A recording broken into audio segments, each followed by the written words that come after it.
IVM. Hi, I'm Utsav, a behavior researcher by training and a slow traveler by passion. Postcards From Nowhere is a travel podcast where I condense a decade of travel experiences and explore not just the where, but also the why and how to travel. My stories emerged from slow traveling the less explored parts of the world: Bosnia and Herzegovina, Armenia, Uzbekistan, and even China. At the end of each story, I give practical tips and new ideas about how to travel better. This week, I take you to the forests of US, Canada, and Mexico to witness the dwindling of one of the most beautiful migrations in the world and how we need to learn about some fundamental principles of nature.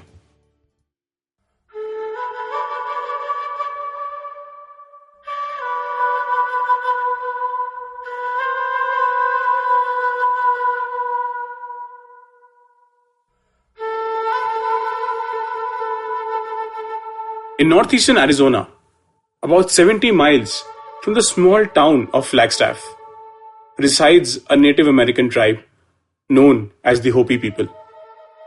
The 2010 US Census puts their population to less than 20,000. They believe in Keshinas, spirit beings or personifications of things in the real world. A Keshina can represent anything in the natural world or cosmos, from a revered ancestor to an element, a location, a quality, a natural phenomenon, or a concept.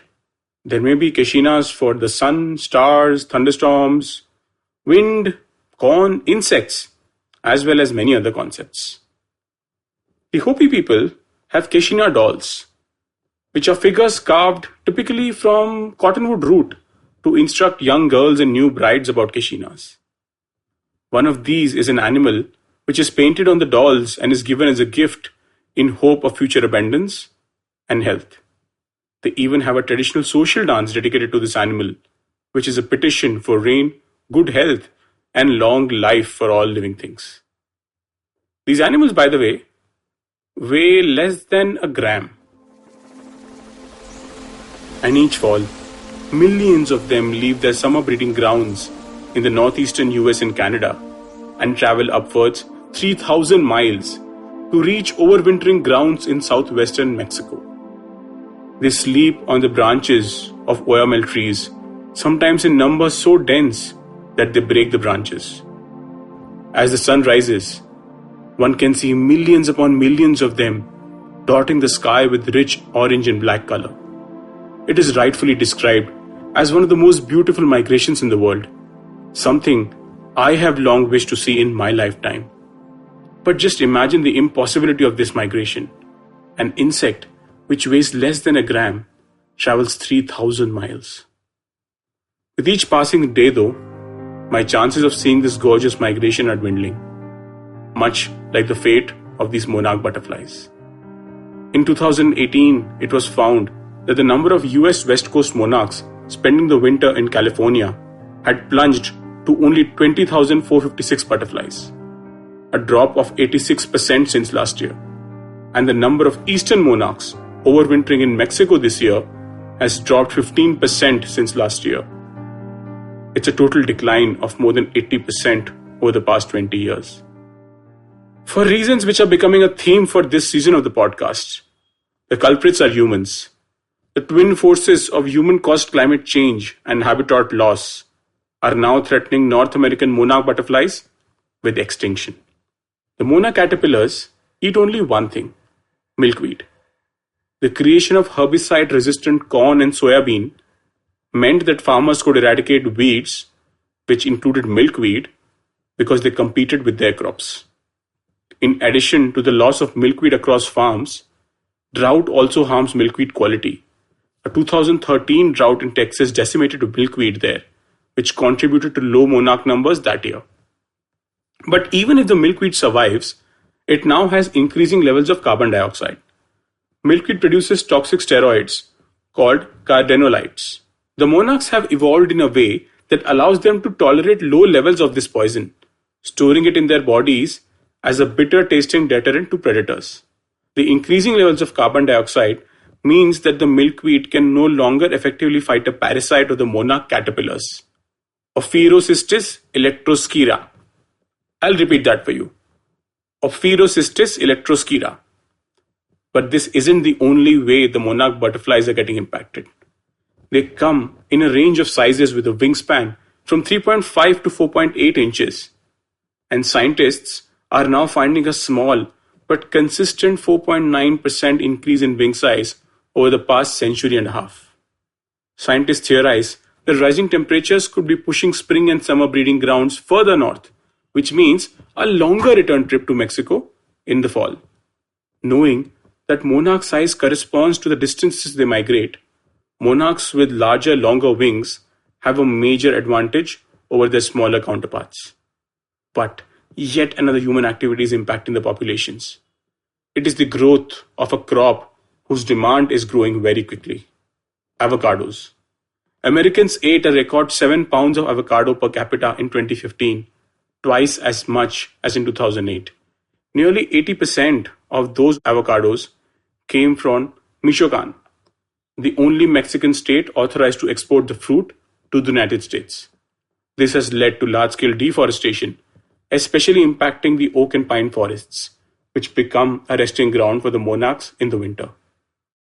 If there is one lesson we need to take away from this crisis, or any crisis from any other episode of the climate change series, it is a need to understand complexity sciences. As humans, we would fundamentally benefit from the study of systems thinking, that one single change in the ecosystem can have multiple unseen effects on a multitude of things. We need to understand and appreciate that the world is a complex system, and our understanding of it is broken, or at best, in parts. We need to shed our hubris as a species and accept that we are just another cog in the complex system that is nature.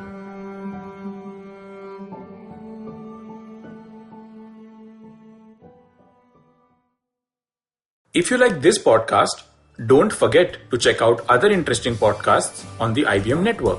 You can listen to us on the IVM Podcast app or ivmpodcast.com. You can also follow us on our social media. We are at IVM Podcasts on Twitter and Instagram.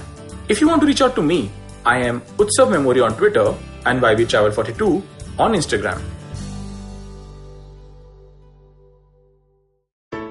I hope you enjoyed that show. If you aren't following us on social media, please do. We're IVM Podcasts on Twitter, Facebook, and Instagram. Want to wish you all a happy Diwali. Hope you had a great festive season. It's been a great week in terms of the kinds of guests we've had and the kind of conversations we've had on the network this week. Do definitely check some of these things out.